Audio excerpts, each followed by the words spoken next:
రాకాలోకంకి స్వాగతం. ఈ కంటెంట్ మీకు నచ్చినట్టయితే లైక్ చేయండి, మీ బంధుమిత్రులకి షేర్ చేయండి. ఇప్పటివరకు సబ్స్క్రైబ్ చేసుకోకపోతే సబ్స్క్రైబ్ బటన్ని నొక్కండి. అదేవిధంగా బెల్ ఐకాన్ని కూడా తప్పనిసరిగా నొక్కండి. జై హింద్ మిత్రులారా. పశ్చిమ బెంగాల్ ఎన్నికలు జరగబోతున్నటువంటి పశ్చిమ బెంగాల్లో అందరి నోళ్లలో మనసుల్లో నానుతున్నటువంటి ఒకే ప్రశ్న ఏంటంటే, ఈసారి మమతా బెనర్జీ అసెంబ్లీ ఎన్నికల్లో గెలుస్తారా లేదా? తృణమూల్ కాంగ్రెస్ గెలవడం గురించి బెట్లు వేయడము ప్రజలు మానేశారు. తృణమూల్ కాంగ్రెస్ విషయంలో నానాటికి అక్కడ మారుతున్నటువంటి సమీకరణాలు, తేడా వస్తున్నటువంటి లెక్కలు, అక్కడ ప్రజల్లో నుంచి వినిపిస్తున్నటువంటి మాటలు, వీటన్నిటిని చూస్తే తృణమూల్ కాంగ్రెస్కి ఎంత లేదన్నా కొంత ఎదురీతలాగానే కనిపిస్తోంది. 15 సంవత్సరాల యాంటీ ఇన్కంబెన్సీ ఉన్న కారణంగా కొంత ఎదురీతలాగానే కనిపిస్తోంది. అయితే ప్రజలు అడుగుతున్నటువంటి ప్రశ్న తృణమూల్ కాంగ్రెస్కి ఏమవుతుందని కాదు, మమతా బెనర్జీకి ఏమవుతుంది. మమతా బెనర్జీ ఈసారి తాను పరంపరాగతంగా పోటీ చేసే భవానీపురాలో అసెంబ్లీ నియోజకవర్గం నుంచి గెలుస్తుందా లేదా? ఎందుకంటే గత ఎన్నికల్లో ఆమెకి చేదనుభవం, పార్టీ ఘన విజయం సాధించింది, కానీ ఆమె మాత్రం భవానీపూర్ నుంచి నొందిగ్రామ్కి వెళ్ళారు. నొందిగ్రామ్లో వెళ్ళి ఆమె శుభేందు అధికారికి వ్యతిరేకంగా, బీజేపీ నాయకుడైనటువంటి శుభేందు అధికారికి వ్యతిరేకంగా పోటీలో దిగారు. శుభేందు అధికారి ఆమెను ఎన్నికల్లో ఓడించారు.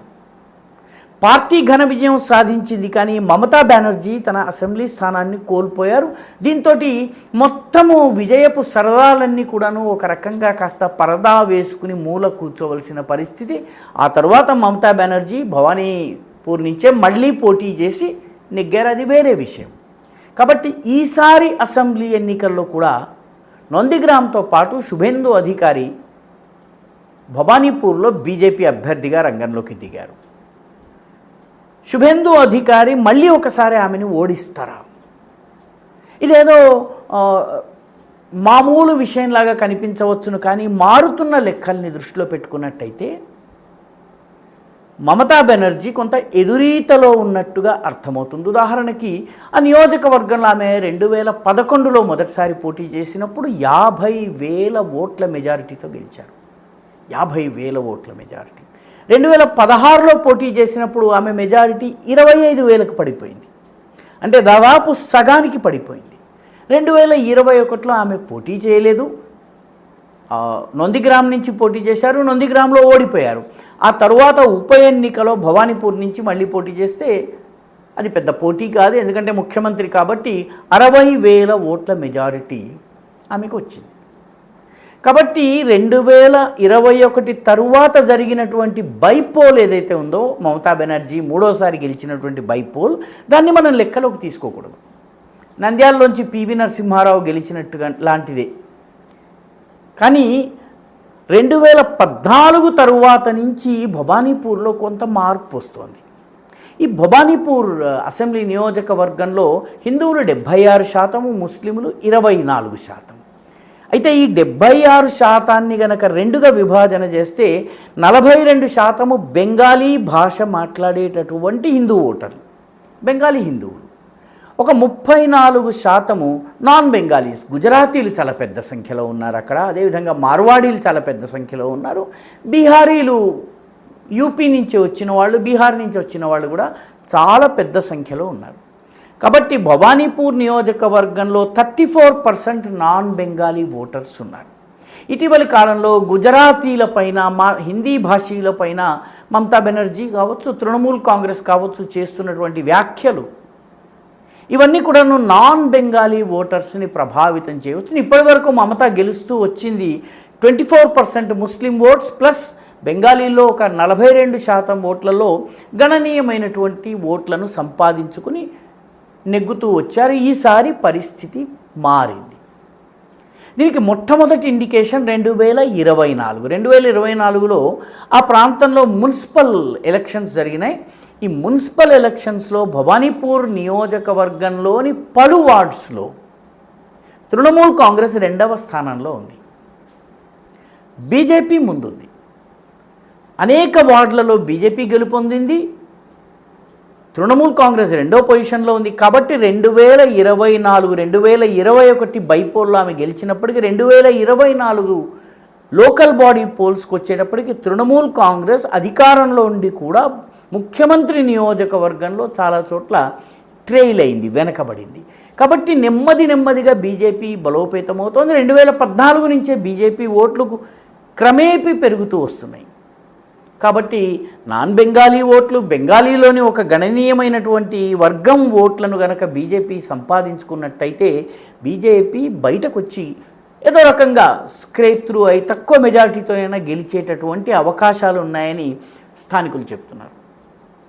దీనిలో ఇంకొక విషయం ఉంది. అదేంటంటే ఈసారి స్పెషల్ ఇంటెన్సివ్ రివిజన్ జరిగినప్పుడు ఈ ఒక్క భవానీపూర్ నియోజకవర్గం నుంచే 47,000 ఓట్లను తొలగించారు.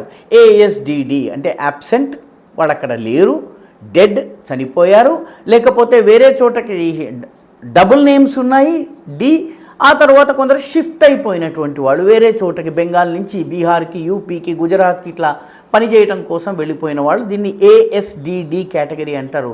అలాంటి పేర్లు 47,000 ఉన్నాయని చెప్పి స్పెషల్ ఇంటెన్సివ్ రివిజన్లో తేలింది. ఈ 47,000లో 47,000 మంది మమతా బెనర్జీకే ఓటేస్తారని గ్యారంటీ లేదు. కొందరు బీజేపీ ఓటర్లు కూడా ఉండుండవచ్చును. కానీ 47,000 పోయాయి. మరొక 14,000 ఓట్లు జ్యుడిషియల్ అడ్జుడికేషన్ జరగాల్సినటువంటి పరిస్థితి. అంటే వీళ్ళు పత్రాలు సమర్పిస్తే వాళ్ళకు ఓట్లు వస్తాయి. దీనిలో దాదాపు 7,000 మందికి మాత్రమే ఓటు హక్కు వచ్చింది. 7,000 మంది పేర్లను తొలగించారు. పర్యవసానంగా ఈసారి గతంతో పోలిస్తే ఓట్లు తగ్గినాయి. దాదాపు 47 + 7 54,000 ఓట్లు తగ్గినాయి. మమతా బెనర్జీ యొక్క మ్యాక్సిమం మెజారిటీ ఉప ఎన్నికని లెక్కలోకి తీసుకోకపోతే మ్యాక్సిమం మెజారిటీ 50,000, అది 2011ది, దానికన్నా 4,000 ఎక్కువ. కాబట్టి మమతా బెనర్జీ పట్ల ముఖ్యంగా నాన్ బెంగాలీస్ నెమ్మదిగా ఆమెకు దూరం అవుతున్నారు. బెంగాలీల్లోని కూడా ఒక పెద్ద వర్గం ఆమె నుంచి దూరం అవుతున్నటువంటి నేపథ్యంలో శుభేందు అధికారి లాంటి కార్యకర్త, నాయకుడు, చాలా పాపులర్ నాయకుడు అయిన బీజేపీకి చెందినటువంటి ముఖ్యమంత్రి అభ్యర్థి అని చెప్పుకోవచ్చును. ఇప్పటివరకు అఫీషియల్గా బీజేపీ ప్రకటించకపోయినా శుభేందు అధికారితో పోటీ గనక జరిగితే మమతా బెనర్జీకి తన నియోజకవర్గం మీద ఎక్కువ సమయం కేటాయించాల్సిన పరిస్థితి రావచ్చు. ఒకటి. రెండవది, ఓడిపోతే అటు నందిగ్రామ్లోనూ ఓడి ఇటు భవానీపూర్లో ఓడినట్టయితే ఆమె రాజకీయ జీవితానికి ఇది ఒక మాయని మచ్చగా మిగులుతుంది. ప్రభుత్వం వచ్చినా కూడాను ఆమెకు నైతిక అధికారం కోల్పోయినట్టు అవుతుంది. ప్రభుత్వం ఓడిపోయి మైనారిటీ అయ్యి బీజేపీ గనక గెలిచినట్లయితే ఆమె రాజకీయ జీవితం కూడా దాదాపు పరిసమాప్తమయ్యే పరిస్థితి. ఎందుకంటే ఆమెకు ఆల్రెడీ 73-74 ఇయర్స్ వయస్సు ఉంది. వచ్చే ఎన్నికల నాటికి ఆమె ఆరోగ్య పరిస్థితి ఏ రకంగా ఉంటుందన్నది చెప్పడం కష్టం. కాబట్టి భవానీపూర్ ఎన్నికల్లో ఆమె ఈసారి గెలుస్తుందా లేదా అన్నది ఒక ప్రశ్న. గెలవడం ఆమెకి చాలా అవసరం. గెలవకపోయినట్టయితే ఆమె రాజకీయ జీవితానికి తెరపడ్డట్టుగానే మనం భావించాలి. ఈ వీడియో మీకు నచ్చినట్టయితే లైక్ చేయండి, షేర్ చేయండి, ఈ ఛానల్కు సబ్స్క్రైబ్ చేయండి. మీ అభిప్రాయాన్ని కమెంట్ల రూపంలో తప్పనిసరిగా పంపించండి.